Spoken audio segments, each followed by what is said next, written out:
Desde a apertura do ascensor Halo tense constancia de que desde a súa pasarela producíronse até o momento 4 mortes por suicidio, concretamente a de 2 mozos en febreiro de 2024, a dunha muller en maio dese ano e a aparición doutro corpo en xullo deste 2025, ao que se engade a morte doutra persoa hai poucas semanas, neste caso desde a terraza de Vialia.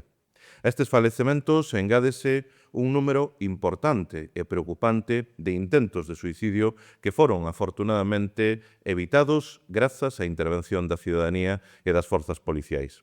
O 22 de febreiro do ano pasado, o alcalde Abel Caballero comprometíase públicamente a estudar medidas para reforzar a seguridade na pasarela do Halo co obxectivo de evitarmos que se producisen novas mortes.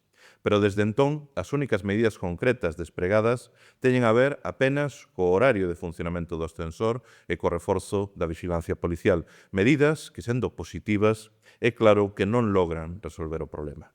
Por iso, desde o Bloque Nacionalista Galego, demandamos ao Goberno municipal que se encargue coa máxima axilidade un estudo para o reforzo das medidas de seguridade no Halo e no conxunto da Praza de Vialia, incluindo a posibilidade de instalar pantallas acristaladas na pasarela.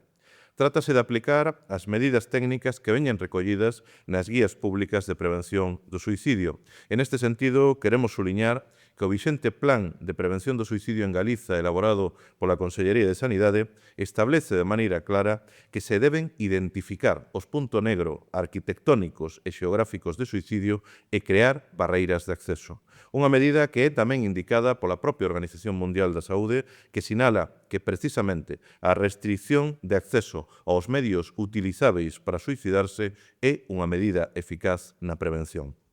A realidade indica que o Halo converteuse, por desgraza, nun punto negro con reiterados intentos de suicidio e varias mortes, polo que desde o BNG entendemos que o Concello debe adoptar medidas máis estrictas para alargar a seguridade e previr novos episodios.